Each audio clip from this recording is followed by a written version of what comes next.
Anime villains will need to go back to school, but don't tell them.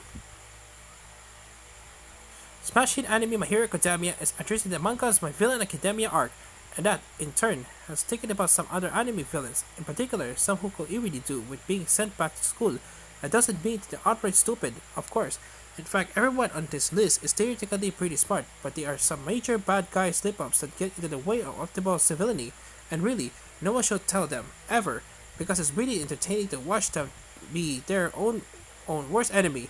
Also, it's helpful for our heroes. Case in point, Akio Otori got nerfed in Adolescence Yutina. Revolutionary Girl Yutina has rarely, if ever, been the same across adaptations, from manga to anime to film to the one musical with the low zombies. It's always a lottery. The film Adolescence Yutina changed some characters on the major scale, some got different motivations, others got different personalities, and the Akio Otori went absolutely buck wild, which we love. Those jumps over his car are great moments in the anime history, but he did go from being one of the slickiest, weirdest anime villains to getting Princess Bride and falling out a window. Still casts an impressive figure at the film's final moments, enough for our heroine's final act of rebellion to be super satisfying.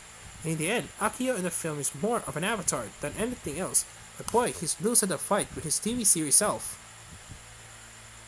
Biko is shooting herself in the foot. Project Echo was never meant to be the height of storytelling.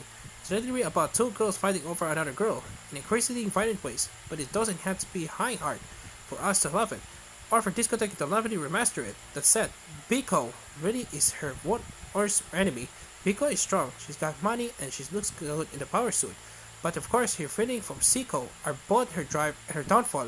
Running in it and keeping her eyes on the prize will get her places. I've been perfectly happy with her never figuring that out. Dr. Hell's World Scene. High on the list classic anime villains is Dr. Hell, the mastermind who kicks off the events of Masangrisi, but shorter recent remakes. It's kind of surprising he ever got as far as he did. First off, his name is literally Dr. Hell, that's not a pseudonym. He's got a doctorate and his last name is Hell. He also never made any attempt to hide his villain aesthetic. When working alongside part of goddess Koji Kabuto's family, oh, and his generals are a mess, very weird looking, so even their disguises are ineffective. They keep doing the exact same plans over and over, and yet somehow he makes a ridiculous amount of headway. Actually, this is starting to sound more like proof that the heroes need to go back to school. Whoops. Keep an eye on the villainous antics of My Hero Academia this season.